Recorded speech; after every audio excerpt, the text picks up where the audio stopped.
Pues buenos días a todos. Nuestra cátedra, Fundación CEPSA de Innovación y Eficiencia Energética de la Universidad de La Laguna, ha iniciado su programa de actividades esta semana y lo ha hecho con energía, como tiene que ser, con fuerza. Antes manteníamos una interesante jornada de conferencias dedicadas a la transformación digital en la empresa, con las brillantes ponencias a cargo de nuestra rectora magnífica, doña Rosa María Aguilar, y don Joaquín Abril, director de la Oficina de Transformación Digital de CEPSA. Hoy asistiremos también de forma telemática a la primera clase magistral convocada por esta cátedra y que versará, como ya saben, sobre las redes neuronales y su aplicación en la industria. El ponente, Daniel González, a quien agradecemos especialmente su participación, nos enriquecerá con sus valiosas aportaciones sobre la materia. Este ciclo de clases magistrales que hoy se inicia busca el intercambio de conocimientos entre profesionales y docentes de la Universidad de La Laguna. La innovación empresarial no puede ser concebida sin esta generación de conocimiento, que precisamente es uno de los objetivos primordiales de la universidad.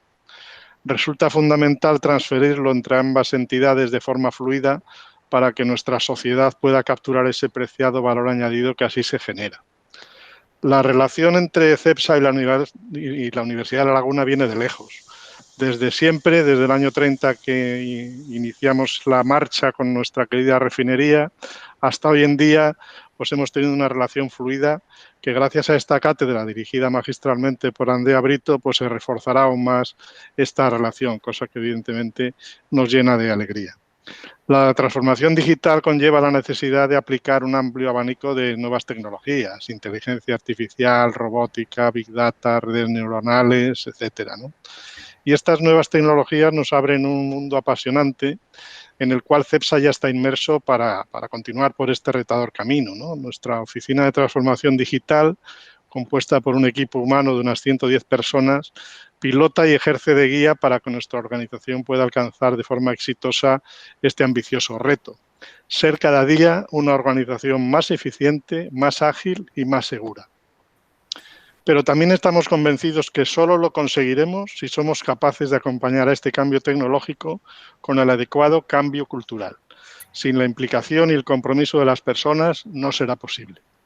Así que espero disfruten de la clase magistral de don Daniel González y os deseo a todos un feliz fin de semana. Muchas gracias. Muchas gracias. Pero como ya se ha mencionado, el ciclo de clases magistrales que hoy se inicia busca un intercambio de conocimientos y formación entre los profesionales de CEPSA y los docentes e investigadores de la Universidad de La Laguna, con el objeto de contribuir a incrementar el talento en las dos entidades. Es un ciclo abierto a los intereses que se vayan suscitando por cualquiera de las partes y así CEPSA podrá aportar la gran experiencia que tiene el Centro de Investigación CEPSA en Madrid en investigación aplicada a procesos, así como en los procesos en sí mismos. Y la Universidad de La Laguna pues, puede poner en valor una gran lista de distintos expertise en una gran variedad de temas, como podría ser ir desde soluciones medioambientales en operaciones y tecnologías energéticas hasta la logística en el transporte, pues pasando por economía circular, disminución del impacto ambiental, predicción de operaciones de mantenimiento o de equipos y operaciones que eviten una disminución del rendimiento, huellas de carbono, huella hídrica, eficiencia energética y transformación digital, entre otros. La inteligencia artificial, que también ha sido comentado, y las redes neuronales son cada vez más importantes en distintas ramas del conocimiento, y el uso de redes neuronales, tanto en los procesos como en la investigación, es uno de los temas específicos de interés para las dos entidades que apoyan la cátedra y que además podría tomar protagonismo en el desarrollo de la tesis industrial que se va a llevar a cabo en el marco de la cátedra. Por tanto, la clase magistral que vamos a disfrutar a continuación, modelos de redes neuronales aplicados al sector industrial, cumple totalmente con los objetivos de este ciclo de clases magistrales y en ellas, además de introducirnos en el aprendizaje de máquinas y el desarrollo de redes neuronales artificiales, se planteará un caso particular de aplicación a una turbina de gas por generación eléctrica. Para ello tenemos la suerte de contar con el ingeniero Daniel González Calvo, de Endesa Power Generation Iberia. El señor González es ingeniero industrial por la Universidad de La Laguna. Premio Alumni ULL al mejor trabajo de fin de máster en Ingeniería y Arquitectura, y en este momento se encuentra realizando su doctorado en Ingeniería Industrial en esta universidad. Tiene una experiencia de 8 años en el negocio de generación eléctrica en centrales térmicas de ciclo combinado, dentro de operación y mantenimiento, y en especial en proyectos para automatización digital de procesos y análisis de datos para resolución de problemas. Su posición actual se mantiene dentro de Endesa Power Generation Iberia Canarias, y en particular liderando una nueva línea de mantenimiento basado en datos de Gas Maintenance Iberia, y es además miembro de la comunidad de expertos en datos Endesa. Me gustaría darle la bienvenida y agradecerle haber aceptado estar hoy comenzando este ciclo de clases magistrales con un tema de tanto interés. Si a lo largo de la conferencia les suscita alguna pregunta, pues pueden ir realizándola a través del chat, y probablemente vayamos a disponer tiempo para contestarlas a todas al final de la charla. Pues cuando quiera, Daniel, estamos a tu disposición. Sí, muy buenos días a todos. Muchas gracias, Andrea, por la presentación, y agradecer también a la Cátedra Fundación CEPSA y a la Universidad de La Laguna por esta invitación a esta jornada para poder compartir esta temática sobre inteligencia artificial y computación inteligente, y más concretamente sobre modelos de redes neuronales aplicados al sector industrial. Si les parece, voy a iniciar la presentación, voy a intentar compartirla.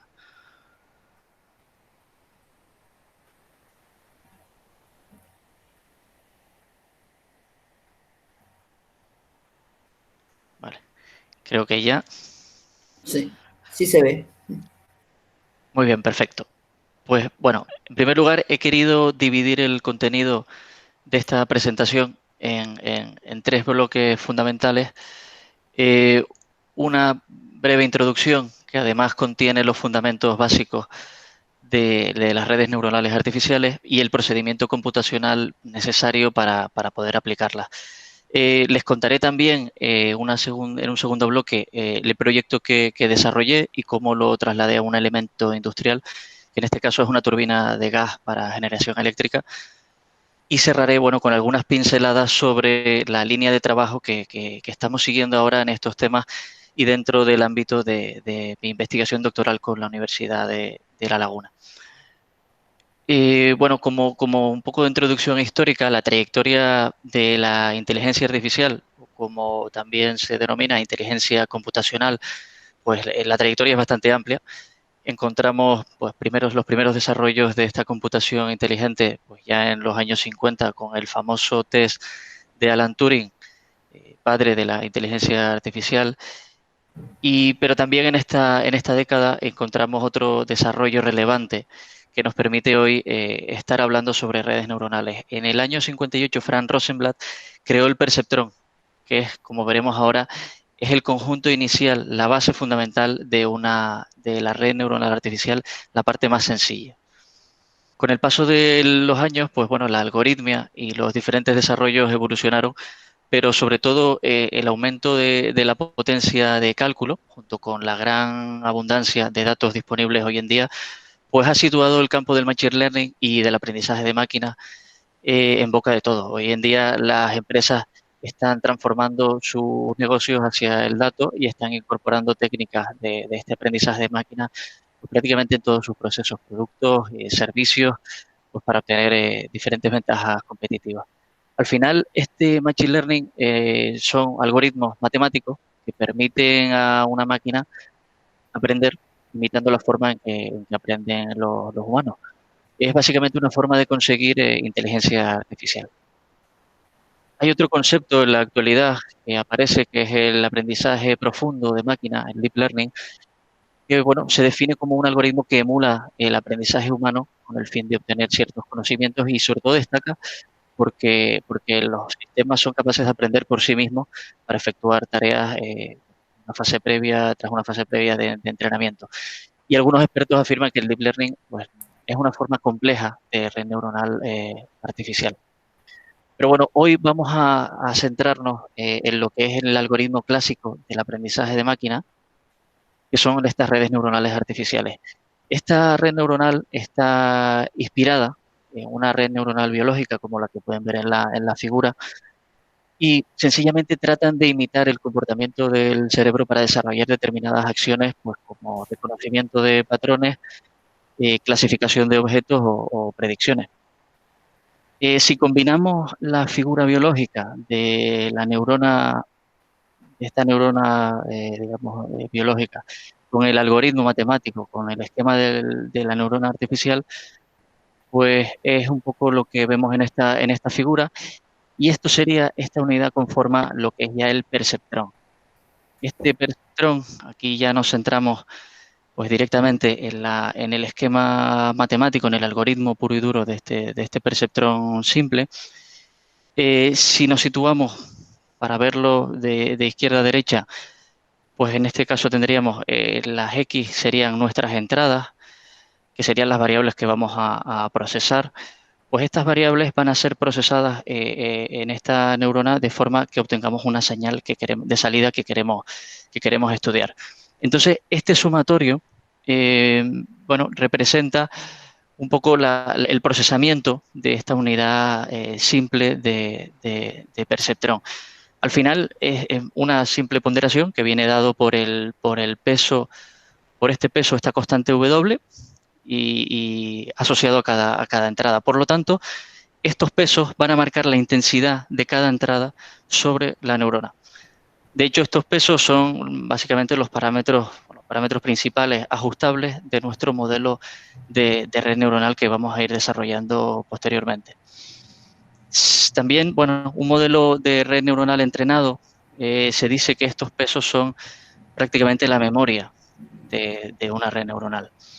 El problema de este sistema es que, bueno, pues que tenemos al final una entrada con una transformación lineal. Al final tenemos una entrada por un peso, pero el mundo real y los problemas en general pues no son problemas lineales. Para hacer que estos datos entrantes se procesen de forma no lineal, lo que aplicamos es una función de activación a la salida, que es una función de activación no lineal, por donde pasará la suma ponderada de la neurona antes de ir a la salida final del perceptrón. Esta función de activación tiene como objetivo acotar los valores de salida de cada neurona, pues para mantenerlos en ciertos rangos. Por ejemplo, pues poder asignarle una salida entre 0 y 1 o entre menos 1 y 1 en algunos casos. Bueno, y esto es de forma pues, bastante resumida el funcionamiento más básico de la estructura más básica de una red neuronal artificial, que es el perceptrón. Sin embargo, para dar respuesta a problemas más complejos, vamos a tener que combinar esta estructura en una arquitectura con muchas más unidades, en lo que se denomina, en este caso a la izquierda, pueden ver el perceptrón simple, dibujado de otra forma, y a la derecha ya vemos cuando este se combina, pues una arquitectura más amplia, que sería el perceptrón multicapa, que básicamente tiene tres etapas: una primera capa de entrada, una segunda capa oculta, que es donde se realizan los cálculos y se transfiere la información desde las entradas hacia la capa de salida, que es donde se realiza el cálculo final y por ende pues se proporciona el resultado objetivo de nuestra red neuronal. Vamos a continuar avanzando para darle forma a esta red neuronal. Ya hemos visto que la arquitectura del perceptrón, del perceptrón multicapa como es, y vamos a ir enfocándola de forma que luego encajen con los desarrollos que se han realizado de manera real. Dentro de estos criterios que tenemos la arquitectura de esta red neuronal, pues tenemos la red de propagación hacia adelante, con una que también denominado feed-forward, que es la que vamos a utilizar en el resto de la arquitectura que utilizaremos. Este tipo de arquitectura feed-forward no está realimentada, no tiene una realimentación de entrada a salida, en este caso como puede ser las redes recurrentes o las redes convolucionales que están básicamente diseñadas para el tratamiento de imágenes. Entonces, pero con esta arquitectura, ¿cómo vamos ahora a realizar el aprendizaje de esta red? ¿Cómo conseguimos que una vez dibujado todo este proceso, pues nuestra red pueda aprender. Pues básicamente hay 3 tipos característicos de aprendizaje de un modelo de redes neuronales artificiales. Un primer modelo supervisado, que como indico aquí en negrita y destaco, va a ser el tipo de aprendizaje que vamos a aplicar en los modelos que vienen a continuación. Un aprendizaje supervisado de forma muy simple, para que lo entiendan, es donde contamos con un conjunto de ejemplos de los cuales conocemos ya previamente la respuesta. La idea es que al darle esta información a la red, lo aprenda y cuando lleguen nuevos datos que no han participado en el entrenamiento, pues sea capaz por sí sola de dar una respuesta correcta. ¿Y qué tipo de problemas permite resolver este tipo de algoritmo de aprendizaje supervisado? Pues básicamente de 2 tipos. Un problema de regresión y un problema de clasificación. Nosotros en este caso, lo mismo, vamos a centrarnos en problemas de regresión. Al final la regresión es, bueno, nos va a dar el resultado, es la estimación de un número específico y si intentáramos aplicar un algoritmo de este tipo para clasificación, pues al final lo que tendríamos es una categoría o una etiqueta. Luego existen también otros métodos de aprendizaje, métodos más importantes que son pues, bueno, el método no supervisado, en el que no se le da ningún dato digamos, de referencia a esta red y al final lo que va a intentar es agrupar en diferentes clústeres y agrupaciones, pero bueno, no es el tema por donde vamos a seguir con el desarrollo de los modelos. Y luego por último, otro aprendizaje que existe, más centrado también en la temática de juegos de ordenador y demás, que es el aprendizaje por refuerzo. Bueno, pues con esta foto, donde ya tenemos la arquitectura y el tipo de aprendizaje, empezamos el entrenamiento. ¿Y cómo? Bueno, en este punto, pues vamos a aplicar un algoritmo de entrenamiento que se denomina de backpropagation o de propagación hacia atrás. Bueno, pues este es uno de los métodos más utilizados para el entrenamiento de perceptrones multicapa. Este método viene a resolver realmente el problema del primer perceptrón que veíamos o si tuviéramos solo una arquitectura que va solo hacia adelante.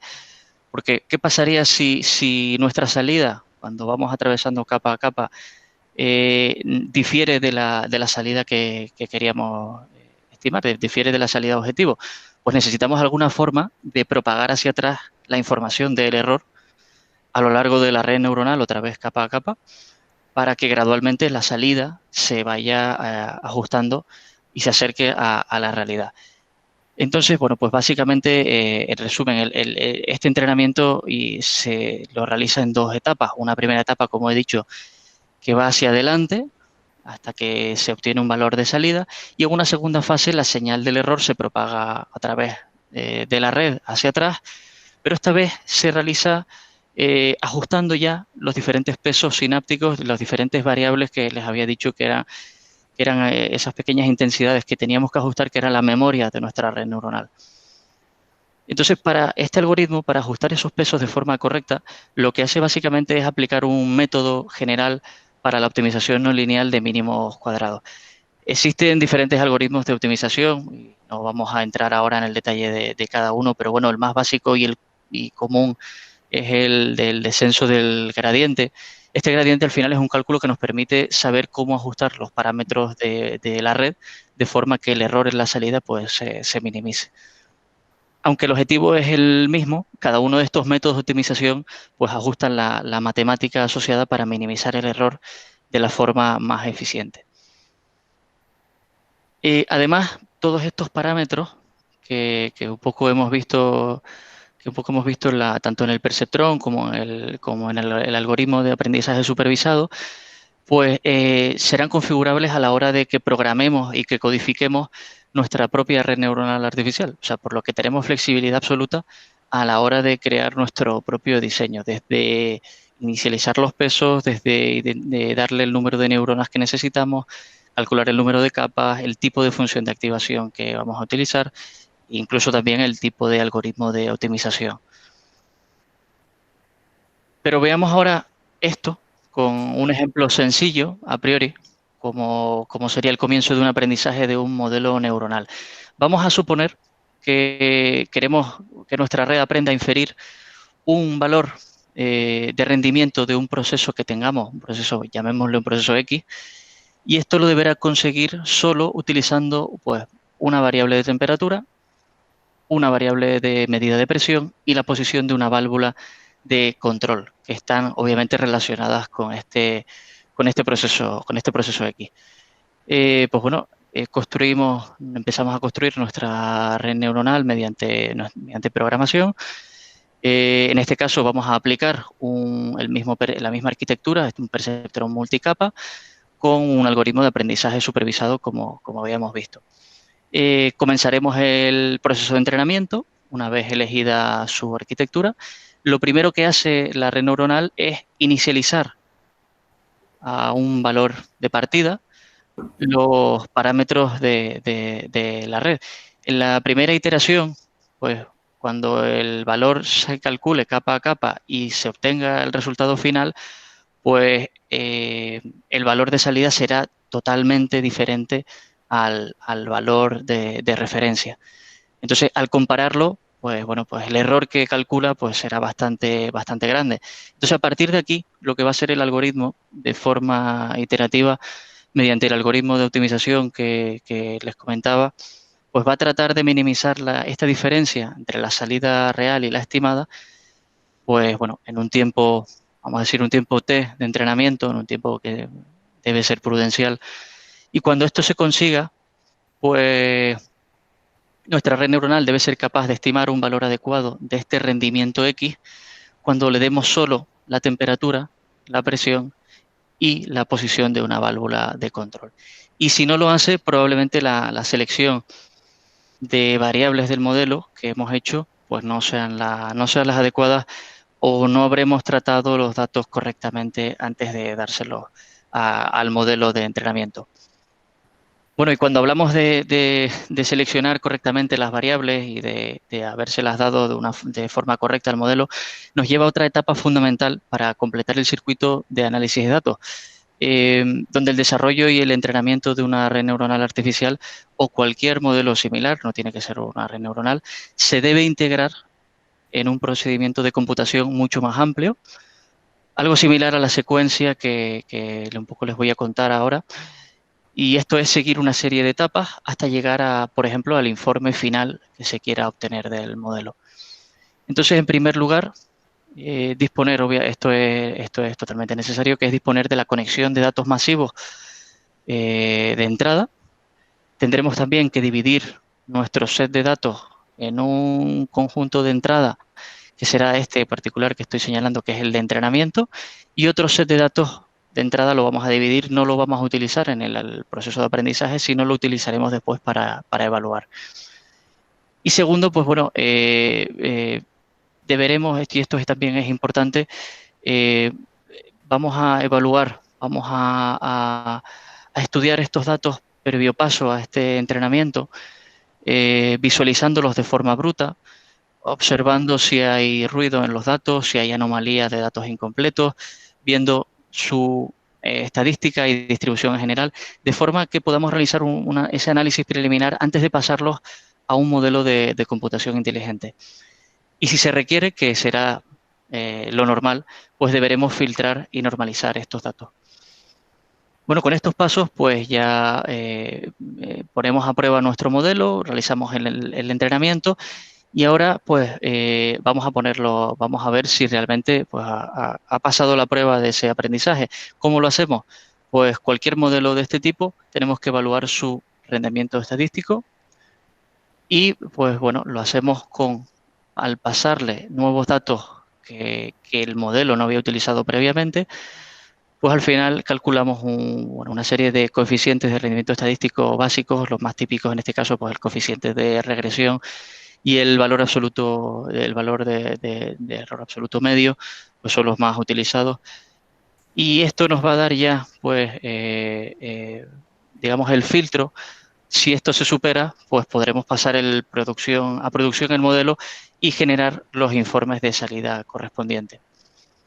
Bueno, y para concluir este bloque de introducción, les indico algunos de los programas característicos y más utilizados para este tipo de desarrollo.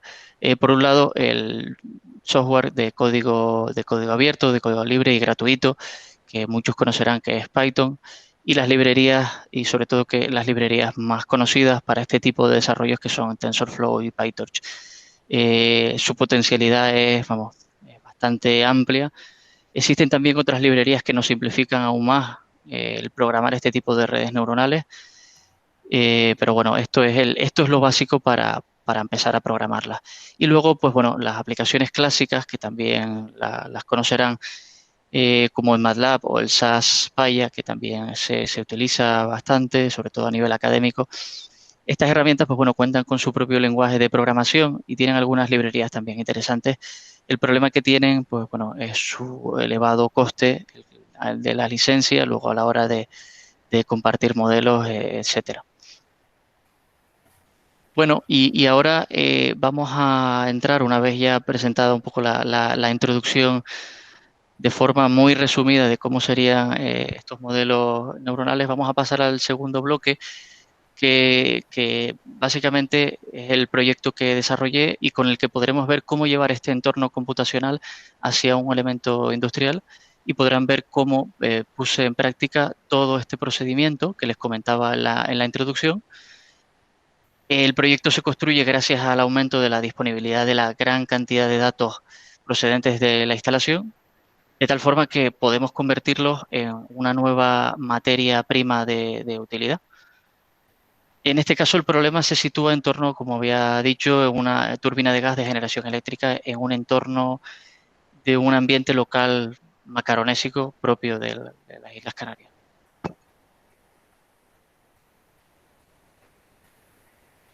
Bueno, pues para entender ahora los conceptos básicos a tratar en este trabajo, les cuento primero que una turbina de gas, pues bueno, es un motor térmico rotativo de combustión interna diseñado para convertir la energía de combustible, en este caso particular, en potencia mecánica en un eje, que luego, bueno, será convertida en energía eléctrica. Un conjunto típico de turbinas de gas, en su diagrama térmico básico, pues está formado básicamente por un sistema de filtración, como se ve aquí, sería la admisión de una casa de filtros de una turbina de gas, una cámara de combustión y una turbina, que finalmente extrae la energía suficiente para impulsar el compresor y para producir energía eléctrica, que es el objetivo final. La combustión la realiza en exceso de aire. Esto es importante porque esto quiere decir que el caudal de aire que entra a los filtros, al compresor y al final a la turbina es bastante grande con respecto al combustible que se utiliza. Y luego, por otro lado, el otro concepto fundamental utilizado en este proyecto, pues es el escenario ambiental donde vamos a situar este modelo. Este fenómeno, que todos lo conocemos, que es la calima, es el término local en el que, bueno, que las Islas Canarias se designa a la arena, al polvo en suspensión que viene del Sáhara. Entonces, bueno, esto ya verán después por qué es bastante relevante, lo hemos utilizado en el modelo y lo veremos después con más detalle. Entonces, bueno, para este trabajo se plantearon inicialmente una serie de objetivos, como analizar la relación de la llegada de polvo sahariano y su impacto sobre la eficiencia térmica del compresor y de los filtros de entrada del compresor. Para conseguirlo, pues realicé un aprendizaje y un desarrollo de un modelo neuronal que pudiera de alguna forma estimar y predecir el ensuciamiento del compresor y de estos filtros en función del tiempo y del entorno, pero que además fuera capaz de tener en cuenta y entender, y esto es vital, hitos de mantenimiento, intervenciones reales de mantenimiento, como pueden ser una intervención de limpieza del propio compresor o de los cambios de filtro. Esto pues me permitió incluso realizar una serie de simulaciones sobre el modelo para estudiar la evolución de estos parámetros sobre diferentes rendimientos de la máquina. Como ven, utilicé pues un gran set de datos desde 2013 hasta mediados de 2017 con una frecuencia minutal. Bueno, esto si hacen un número rápido, pues una gran cantidad de datos los que vamos a mover en este trabajo. Y bueno, lo que hice, como les había adelantado en el procedimiento, fue dividirlo en dos partes, un primer set de entrenamiento situado con datos de 2013 a 2016 y un segundo set de prueba para evaluar a nuestra red neuronal, bueno, con datos desde principios de 2017 hasta mediados de 2017. Bueno, ¿y qué variables utilizamos para empezar a construir los modelos? Pues lo agrupamos en 3 grupos principales. Variables ambientales, medidas como la temperatura ambiente, la humedad relativa, la presión atmosférica. También variables de mantenimiento, que se los enseñaré en 2 diapositivas más adelante. Pero también variables calculadas, no solo variables medidas de procesos, sino también, digamos, precocinadas. Como en este caso, que sería el rendimiento del compresor, que vemos en este diagrama pues, bastante simple de una turbina de gas con su entrada de filtros y bueno, pues el compresor estaría situado en este punto. Pues bueno, pues utilizamos este rendimiento final del cálculo del compresor como medida de entrada también.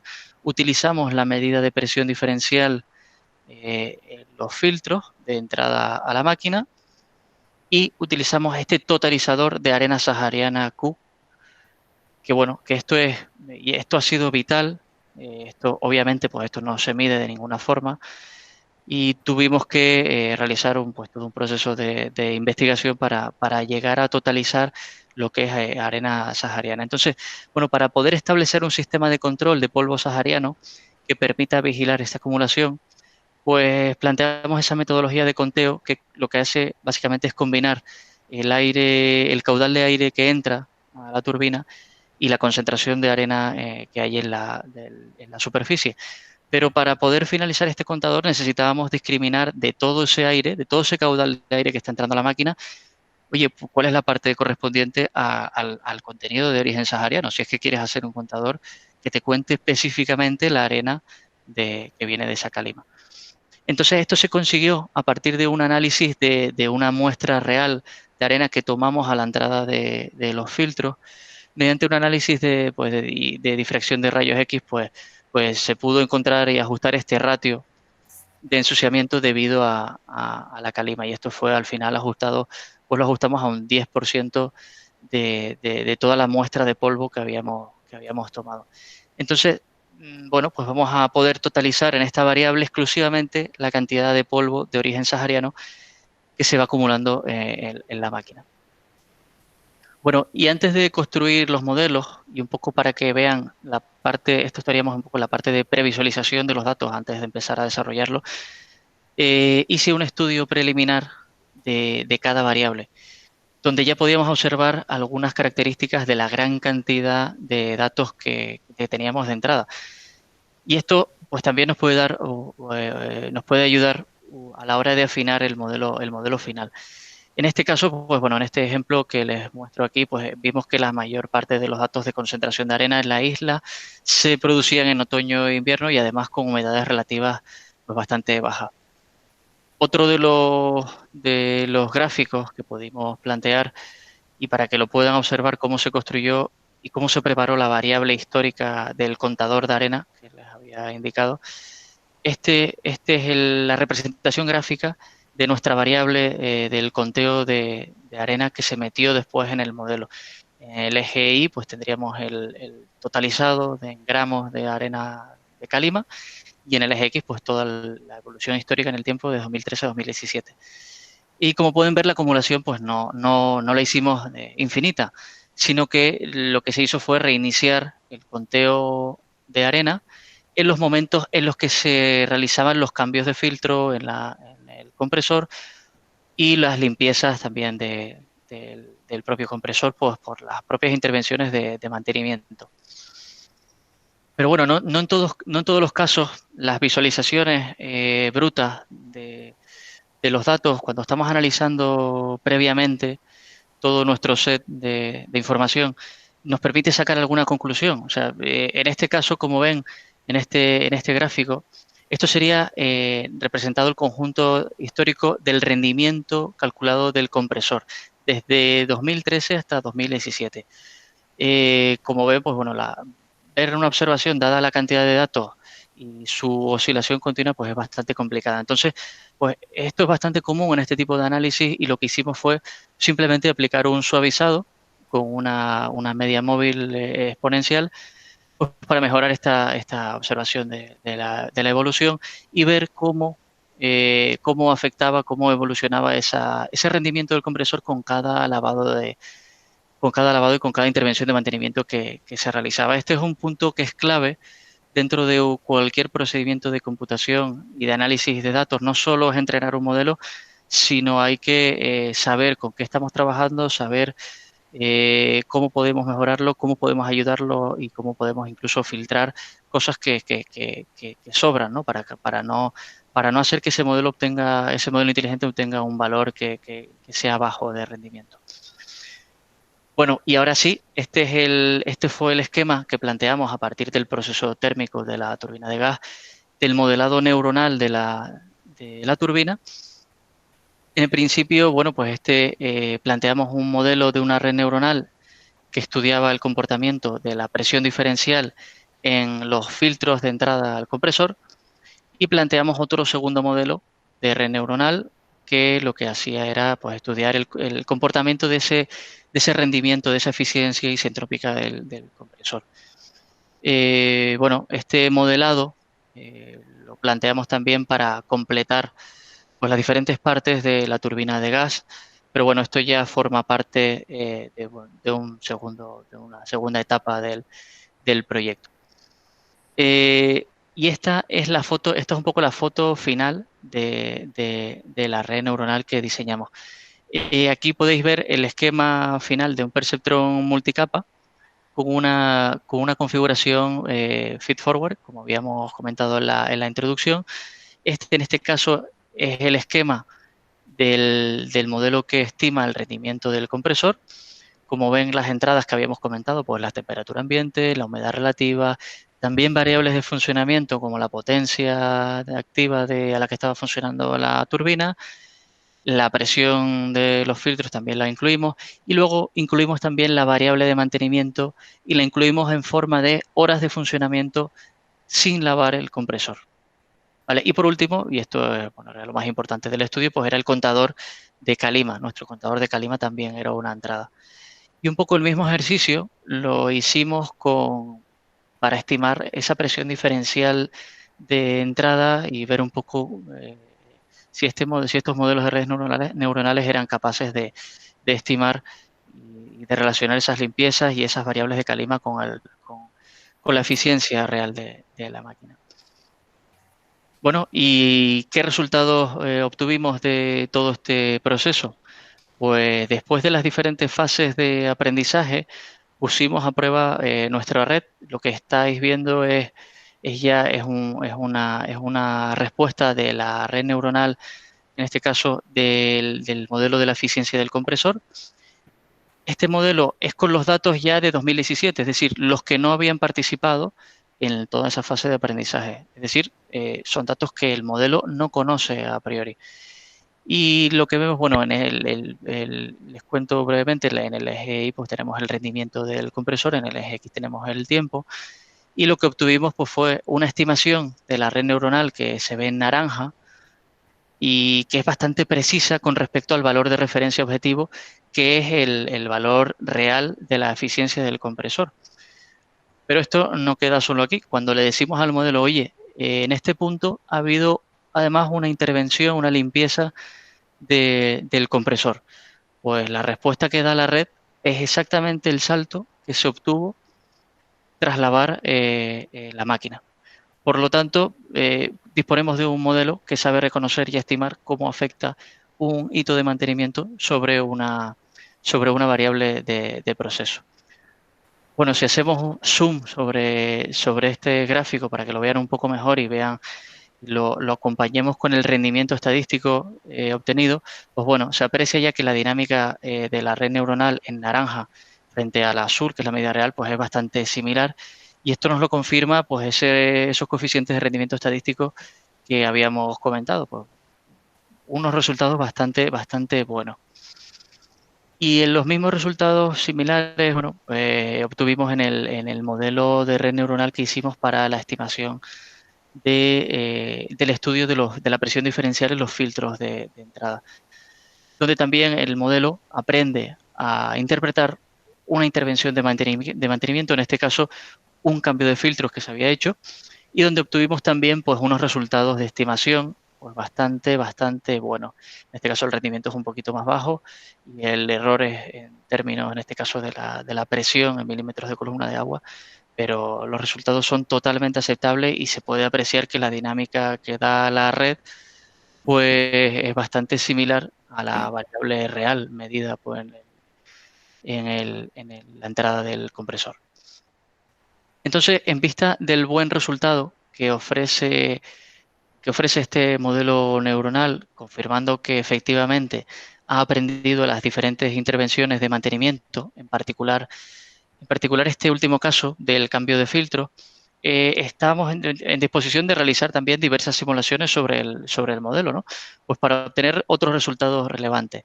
En este caso, en esta figura, bueno, pueden ver en el eje X, vemos el totalizado de arena. Este es el caudal de arena sahariana, desde 0 a 200, y en el eje Y lo que vemos es realmente la respuesta de la presión diferencial de nuestro modelo neuronal. Aquí básicamente lo que hemos querido hacer es ir incrementando adrede ese totalizador de calima y de forma simulada pues observar qué es lo que nos dice la red después de evaluar su correcto aprendizaje, pues qué es lo que nos dice de este aumento de totalizado de arena y qué es lo que nos dice de cómo se va a quedar en diferentes estaciones del año, que es lo que representa cada color, cómo se va a quedar la presión diferencial de estos filtros. Bueno, en este caso, pues bueno, nos indicaba que en torno a, bueno, cuando el contador, el totalizador de calima estaba en torno a los 100, 150 gramos, pues bueno, ya nos indicaba que los filtros empezaban a entrar en un valor de saturación, de presión diferencial. Por lo tanto, y con esto un poco resumo los objetivos que hemos alcanzado en este modelo, podemos afirmar que se consigue efectivamente una relación directa, característica de nuestro clima macaronésico, y el ensuciamiento de un elemento industrial que nos permite, pues además, disponer de una foto a medio y largo plazo de la degradación de estos elementos en función del tiempo y del entorno. También conseguimos tener disponible un modelo digital de la turbina que ha sido verificado y, por lo tanto, nos permite realizar intervenciones y modificaciones de forma simulada sobre alguna de las variables de proceso, pues para observar su comportamiento sin necesidad de modificar realmente estas variables.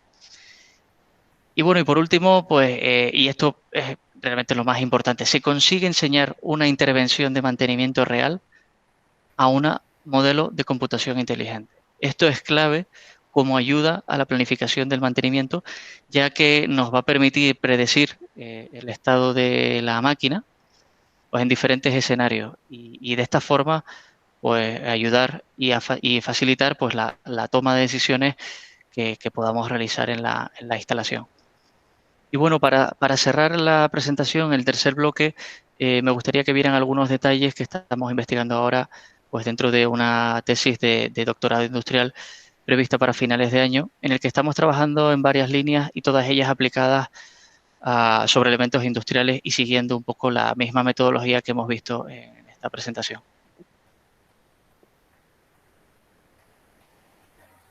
Entonces, estas líneas de trabajo futuras que estamos desarrollando, pues una primera parte se va a centrar en mejorar el proceso de computación de modelos de redes neuronales. Si recuerdan, hemos hablado de un modelo simple, de un modelo multicapa de red neuronal artificial. Sería algo similar a este, ¿no? Que es el que hemos utilizado. Pero ahora lo que vamos a hacer es combinarlos en comités o grupos de varios modelos, de forma que podamos mejorar el rendimiento estadístico final sin penalizar demasiado el tiempo de cálculo. Donde, pues además hemos definido nuestro propio algoritmo de cálculo de importancia relativa.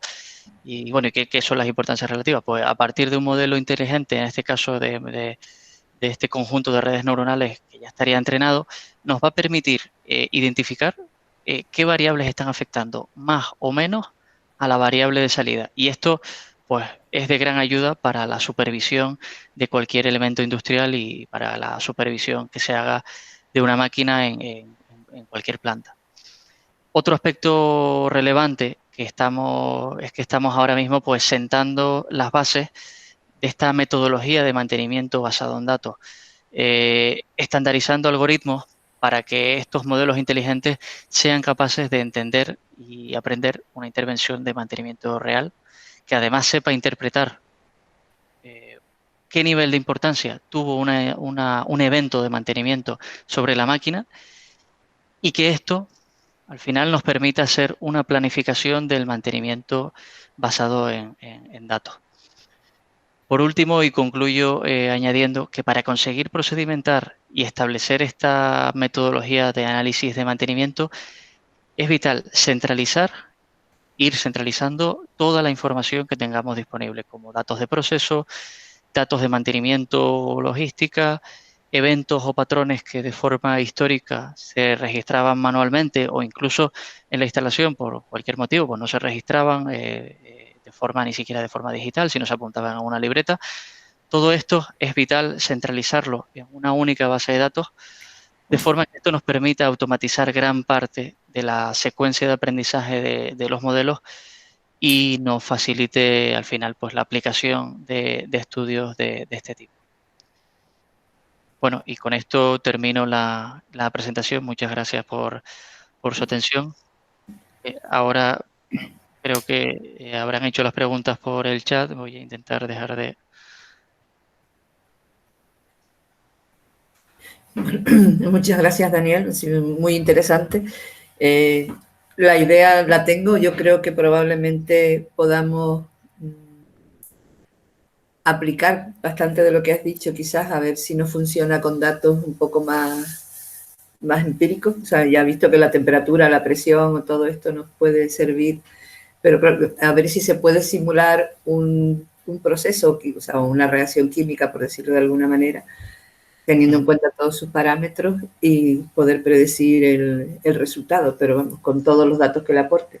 No creo que sea, por lo menos para mí, sencillo, pero vamos, que creo que en la tesis industrial que vamos a seguir vamos a intentar ver si podemos simular los datos utilizando redes neuronales. A ver cómo se nos da. Quizás te vamos a tener que pedir ayuda en algún momento. Sí, no hay problema ninguno. No hay problema ninguno, vamos. Sí. Pues Si hay datos, habrá resultados seguro. Pues habrá que buscar los datos. Bueno, teníamos aquí un par de preguntas. La primera es de Miriam, que dice que respecto al uso de programas comerciales como MATLAB o SAS Gillo, ¿no? ¿Qué ventajas puede tener el empleo de uno u otro o si tendrías alguna recomendación? Bueno, si la pregunta es solo sobre aplicaciones comerciales,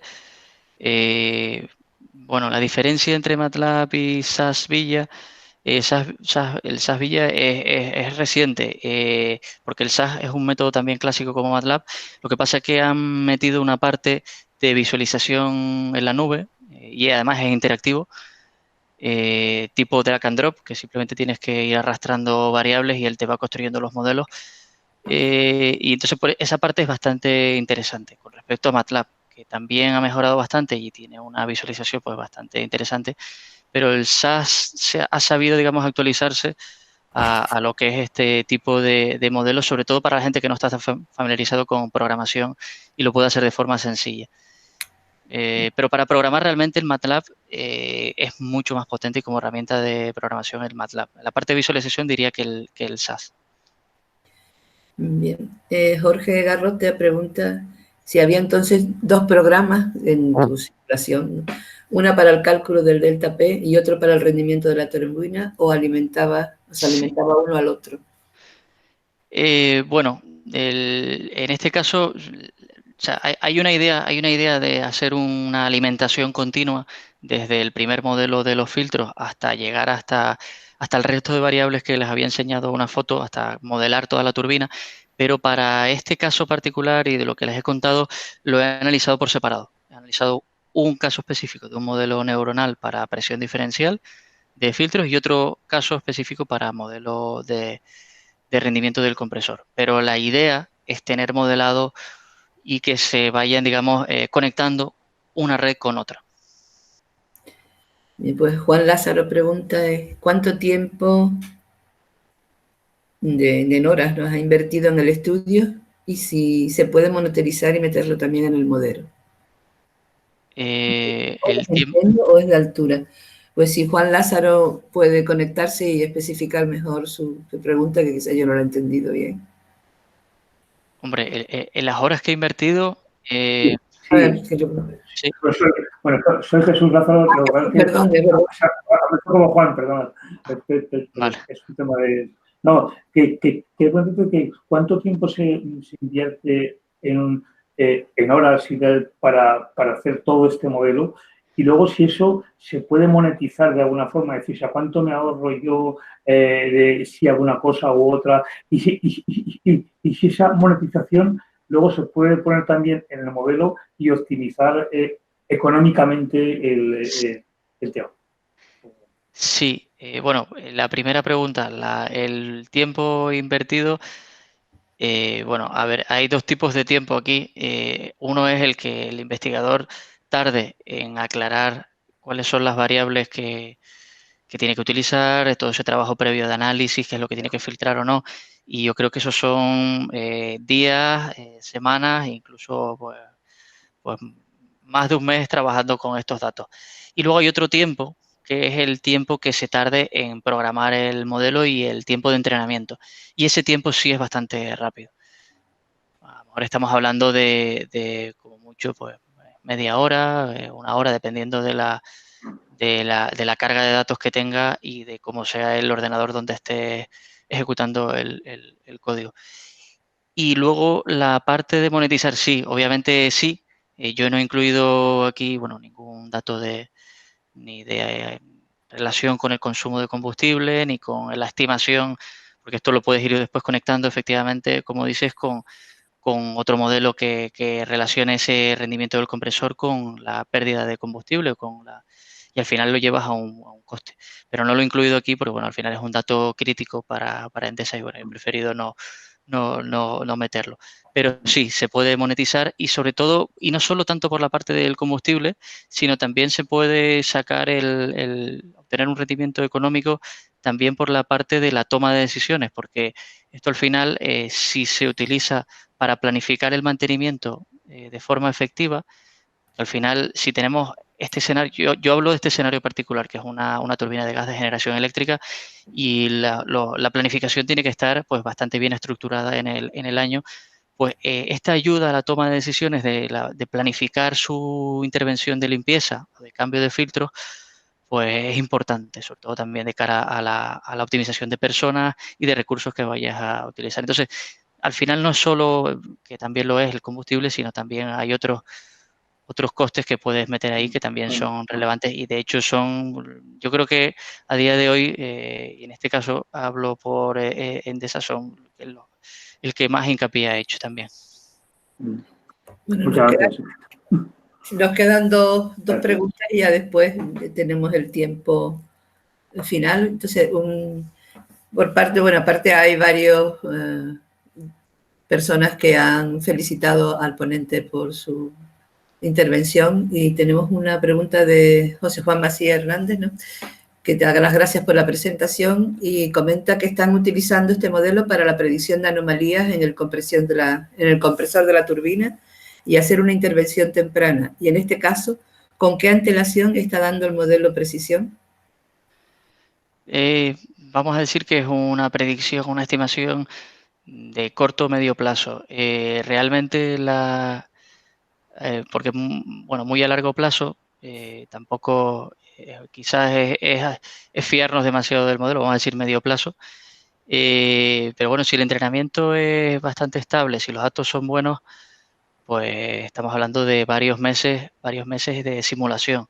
Incluso lo que permite esto es que hagamos escenarios futuros de decir, oye, pues dentro de 2 meses que estaré en invierno y tendré unas temperaturas de ambiente y humedad relativa X, pues me va a permitir, quiero ver cómo está el rendimiento en ese instante, que es cuando tengo yo planificada la intervención de mantenimiento y es cuando yo tengo pues a las personas de mantenimiento aquí.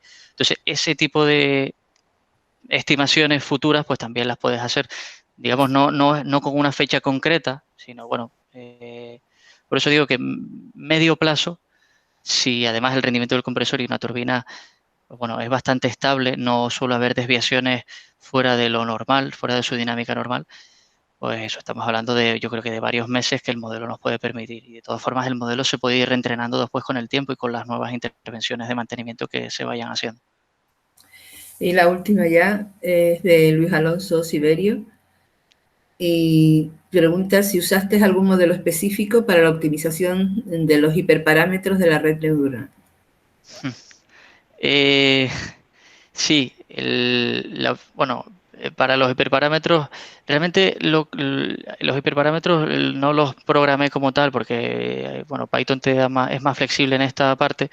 Este modelo particular lo hice con MATLAB y lo que hice fue aplicar un método de optimización que, bueno, que viene a mejorar el descenso del gradiente que les comentaba, que es el de Levenberg Marquardt. Esto es con MATLAB. No he aplicado este modelo con Python y por tanto no he entrado en el detalle de los hiperparámetros, pero bueno, entonces ese es el algoritmo de optimización que he usado, ¿no? El descenso del gradiente es una derivación que tiene MATLAB, que también está en Python y que es bastante potente, los resultados son muy buenos de este algoritmo de optimización. Pero bueno, luego la verdad que en Python es bastante flexible, los hiperparámetros tiene bastante campo. Y lo que estamos haciendo ahora también es migrar esta programación de MATLAB, la estamos pasando a Python. Pues bien, pues muchísimas gracias, Daniel. Ha sido muy interesante. A ver si somos capaces de llevarlo adelante. Y ahora tiene la palabra Joana Frontela Delgado, que es la directora del Centro de Investigación CEPSA Madrid. Hola, buenos días. Se me escucha, supongo. Bueno, yo en primer lugar felicitarte, Daniel, porque nos has regalado esta estupendísima clase que yo espero que todo el mundo haya disfrutado como yo. Yo soy muy profana en esto, pero le he visto muchas posibles aplicaciones, incluso aquí para dentro del centro, ¿no? En segundo lugar, quisiera agradecer a la Fundación y a la Cátedra pues, por apoyar y hacer realidad esta interesante iniciativa.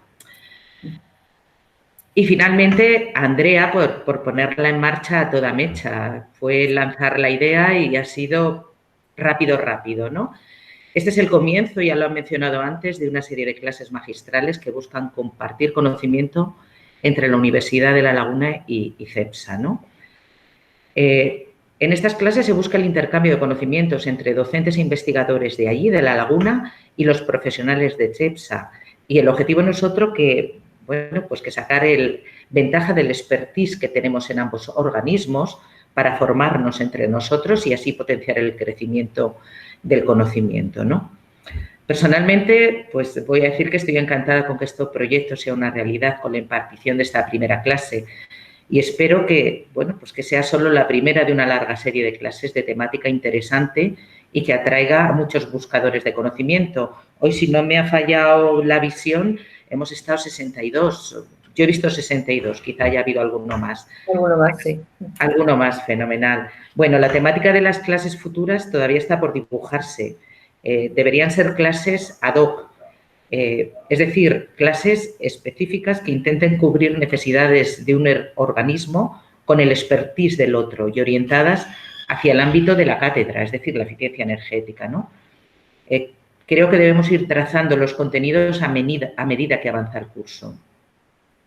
También os anticipo, y ya termino, que tras el paréntesis vacacional será CEPSA y en concreto el Centro de Investigación quien impartirá la clase a la Universidad de La Laguna. O sea, os devolveremos esta estupenda clase y hablaremos sobre el I+D+I en una empresa energética, compartiendo pues, con todos una historia de un proyecto de éxito en la casa, ¿no? En esencia, hablaremos de lo que es el método científico. Y lo que espero es que tengan la misma acogida o mejor que la que ha tenido la clase de la que hemos disfrutado hoy. Muchas felicidades a la universidad por haber lanzado esta iniciativa y gracias a todos los que os habéis conectado a esta clase. Nada más. Muchas gracias. Muchas gracias, Joana. Pues nada, quedamos emplazados para la siguiente, a ver si se permite que en septiembre sea presencial y si no, pues volveremos a conectarnos virtualmente. A usar los medios, muy bien. Pues muy bien, pues muchas gracias a todos, en especial a Daniel por habernos brindado su estupenda clase y hasta la próxima. Hasta la próxima. Muy bien, muchas gracias a todos. Gracias. Adiós. Gracias.